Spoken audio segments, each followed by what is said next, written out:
I'm Steve Swatt with the Sacramento Report. In the next few minutes, we're going to be chatting with Assemblyman Sebastian Ridley-Thomas about some notable 50-year anniversaries and also some local legislation.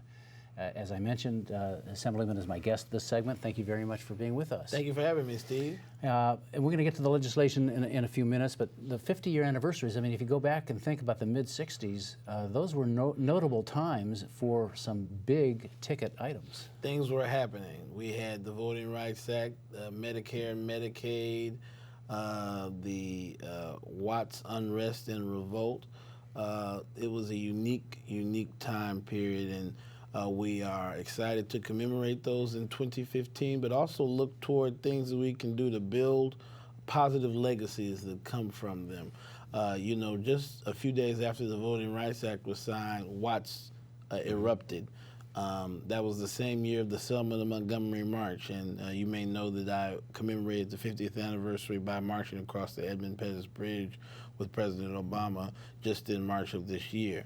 So what's the response? Jobs, the economy, training, and education. That's what's going to make the difference, and we're glad that we have a rather robust agenda this year to accomplish just that. But you've seen some erosion in the Voting Rights Act by the courts, the Supreme Court. We've seen Medicare now is under some stress, and so we have to look forward for the next 50 years, don't we? Yes, we certainly do. Medicare and health care challenges will be significant over the next several years. The Affordable Care Act actually helps because it promotes wellness and screening of medical illness. It also begins to address, because of those wellness screenings, early prevention, which saves exponentially in the longer run so that you're not older and sicker, because that's where we spend a great deal of money. With respect to the Voting Rights Act, the state's going to step in where the feds have abdicated their responsibility and the U.S. Supreme Court has struck down key provisions of the Voting Rights Act and make sure that we have elections that are more closely aligned with federal and state elections. That will increase turnout, voter participation, and we'll have a more representative democracy. That's our goal. All right. We only have a little time left. I do want to segue to, very briefly, a couple of your bills that are still pending. One dealing with Venice Boulevard in your district. I guess right now Caltrans is in charge of that. And you don't think that's a good idea? Yeah, the state owns a major thoroughfare through the second largest city in the country, and the state, with due respect, is not as well positioned as localities to deal with it. So we want to return local control to Venice Boulevard for the first time in a century. And we think that our efforts will do so as AB 810.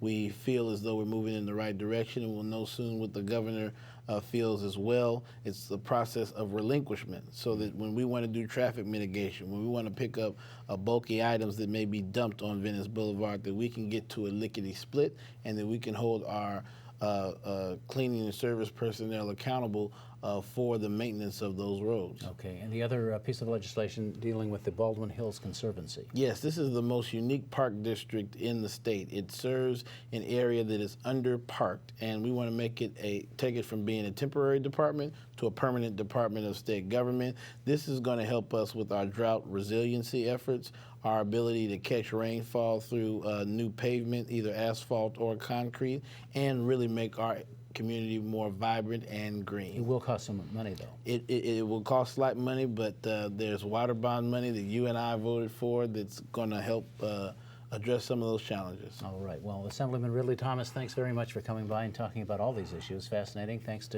for coming by. I know this is your first visit to our program. Thank you so very much. It's a pleasure to be here. And thanks to our viewers for watching Local Edition on Time Warner Cable. A reminder, you can see this and other interviews on the California Channel, YouTube, and My Government On Demand.